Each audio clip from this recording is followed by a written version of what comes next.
Good morning, class. Beta, today we are continuing with the same chapter, theory of demand, with new topic, change in quantity demand and change in demand, or movements along a demand curve and shift in demand curve we also called. Change in quantity demand means movements along a demand curve. See,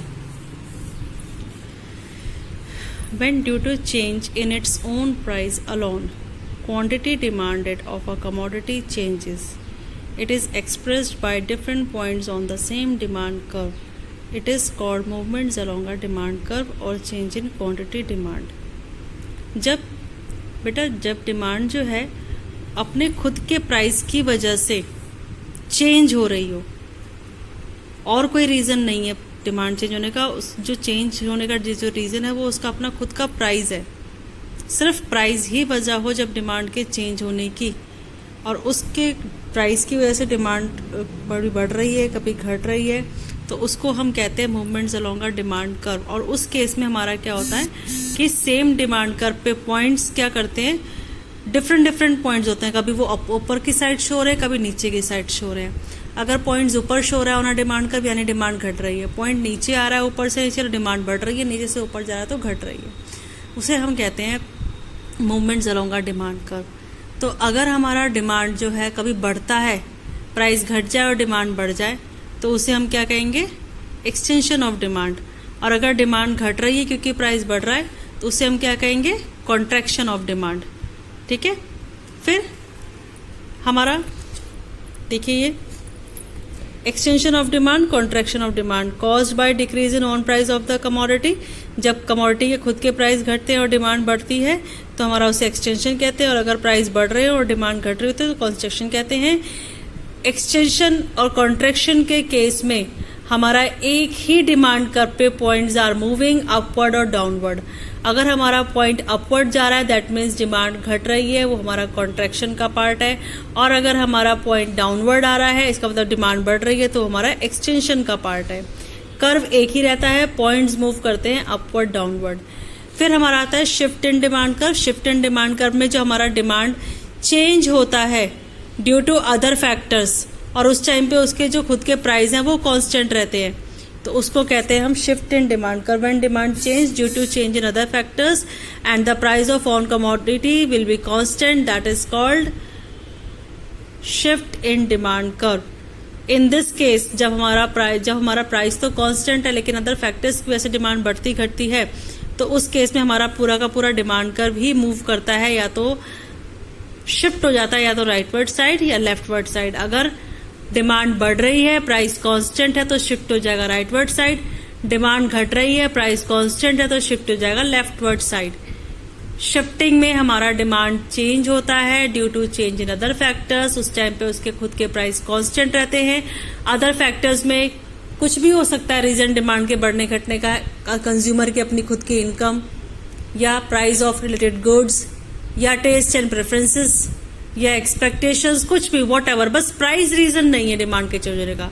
तो price reason नहीं होता जब demand के change होने का, और other factors की वजह से हमारी डिमांड चेंज होती है, तो उसको हम शिफ्ट इन डिमांड कर्व कहते हैं। इसके भी दो पार्ट है, डिमांड बढ़ भी सकती है, डिमांड घट भी सकती है। अगर हमारी डिमांड बढ़ती है अदर फैक्टर्स की वजह से तो उसे हम डिक्रीज इन डिमांड, घटती है तो उसे बढ़ती है तो इंक्रीज इन डिमांड, घटती है तो उसे हम डिक्रीज इन डिमांड कहते हैं। बेटा अब हम इनके डायग्राम्स देखेंगे कि डायग्राम्स के थ्रू हम कैसे शो करेंगे। सी, एक्सटेंशन ऑफ डिमांड, टेबल दिख रही है आपको। पहले प्राइस 5 था, 5 के अकॉर्डिंग कितनी यूनिट्स दे रहा है, वो सिर्फ 1। फिर प्राइस घट गया, 1 रुपये हो गया, यूनिट्स बढ़ गई, 1 से कितनी हो गई, 5। तो क्योंकि उसके अपने खुद के दाम घटे हैं इसलिए डिमांड क्या हो गई, बढ़ गई। तो यहाँ दिख रहा है कि डिमांड के जो बढ़ने का रीजन है वो उसका अपना खुद का प्राइस है, तो that is called extension of demand. Extension of demand के केस में देखिए, पहले हमारे प्राइस 5 थे, डिमांड 1 थी, तो फर्स्ट पॉइंट हमारा यहाँ पर है। फिर प्राइस हमारे क्या हो गए, डिक्रीज हो गए 5 to 1, 5 से 1 पर आ गया।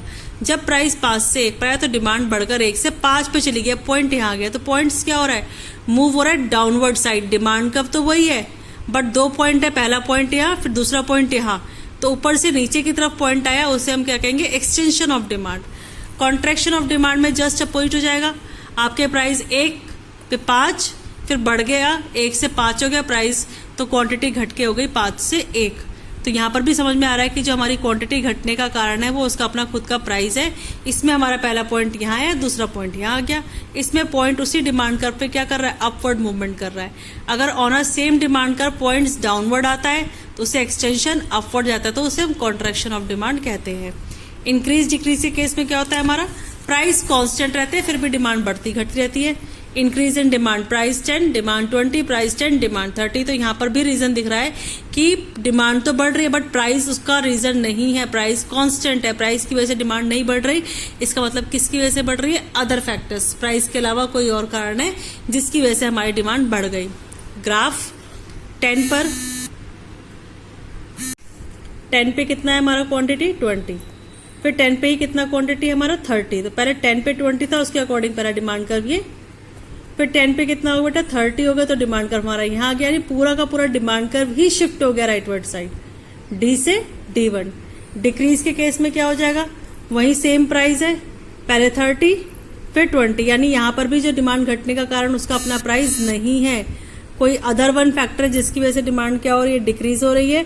और उसका अगर हम ग्राफ देखें तो 10 पे पहले 30, तो पहला ग्राफ यहाँ, फिर 10 पे ही कितना हो गया 20, तो दूसरा ग्राफ यहाँ, तो पूरा डिमांड का उधर शिफ्ट हो गया लेफ्टवर्ड साइड। तो that is the topic movements along a demand curve and shift in demand curve. Movements में डिमांड चेंज होती है due to change in its own price, other factors constant होते हैं। शिफ्ट इन डिमांड कर्व में हमारी demand change होती है due to change in other factors और उसके अपने खुद के दाम कांस्टेंट होते हैं। थैंक यू बेटा।